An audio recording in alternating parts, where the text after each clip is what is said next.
কাঁচা কাঁঠাল দিয়ে মুরগির মাংস অনেক মজার একটা খাবার, খুব সুন্দর একটা সহজ রেসিপি। আমি রান্না করেছিলাম। কাঁচা কাঁঠাল আমাদের অনেক পছন্দ।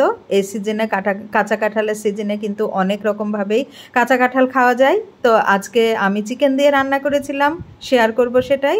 খুব সহজ রেসিপি, আশা করি আপনাদের ভালো লাগবে। ভালো লাগলে আমার চ্যানেলটা সাবস্ক্রাইব করবেন। সেই জন্য আমি কাঁঠাল নিয়ে নিয়েছি, একটা চিকন ফালি নিয়েছি, আর কাঁঠালটা একটু বড় টুকরা করে কেটে নিয়েছি, কারণ মাংস দিয়ে রান্না করলে একটু বড় টুকরাই করতে হবে। আর এবারে আমি প্যানের ভিতরে সামান্য লবণ আর হলুদ দিয়ে আমি কাঁঠালটা একটুখানি ভাপ দিয়ে নিব, যাতে করে কষটা চলে যায়, রান্নার পরে দেখতে খুবই সুন্দর লাগে। খুব সুন্দর করে আমি ঢেকে দিয়ে খানিকক্ষণ ভাপ দিয়ে নিব, আর 70% মতো সেদ্ধও করে নিব, যাতে করে মাংস রান্নার সময় আর এটা সেদ্ধ করতে বেশি সময় না দিতে হয়। এই তো এখন আমার এটা হয়ে গেছে। এখন আমি পানিটা ঝরিয়ে নিব। আলাদা একটা প্যানে সয়াবিন তেল দিয়েছি, তার ভিতরে দিয়ে দিয়েছি তেজপাতা, এলাচ, দারচিনি, বেশ খানিকটা পেঁয়াজ দিয়ে দিয়েছি। খুব ভালোভাবে নেড়ে চেড়ে পরিমাণ মতো লবণ, মরিচের গুঁড়া, হলুদের গুঁড়া, ধনিয়ার গুঁড়া, আদা রসুনের পেস্ট, পেঁয়াজের পেস্ট দিয়ে খুব ভালোভাবে আমি কষিয়ে নিব। এবারে সামান্য একটু পানি দিয়ে ঢেকে খুব ভালোভাবে আমি মশলাটা কষিয়ে নিব।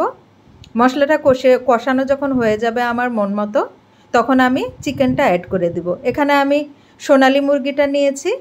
সোনালী মুরগি দিয়েই আমি আজকে কাঁঠালটা রান্না করব। খুব ভালোভাবে আমি মাংসটাও ঢেকে ঢেকে কষিয়ে নিব।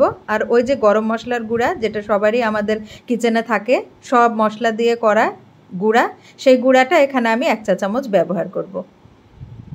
তারপরে আমি ওই যে কাঁঠালটা সেদ্ধ করে রেখেছিলাম, সেটা এখন এখানে দিয়ে দেব। খুব ভালোভাবে এটাও খানিকক্ষণ কষিয়ে নিব।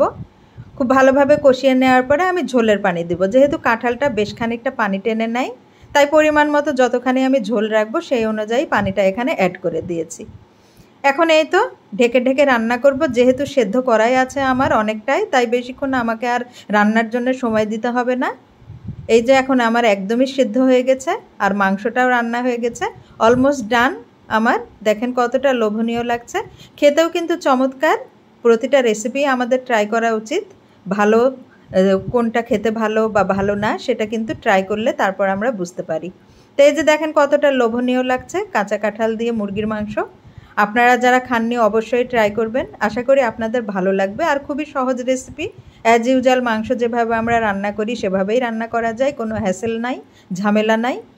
খুবই সহজ রেসিপিতে আমি সবসময় ট্রাই করি রান্না করার, যাতে করে যারা রান্না পারে না তারাও কিন্তু খুব সহজেই রান্না করে নিতে পারবে একটা নতুন কোনো কিছু আইটেম। তো এই তো আজকের মতো এটাই ছিল ভিডিও। আশা করি আপনাদের ভালো লেগেছে।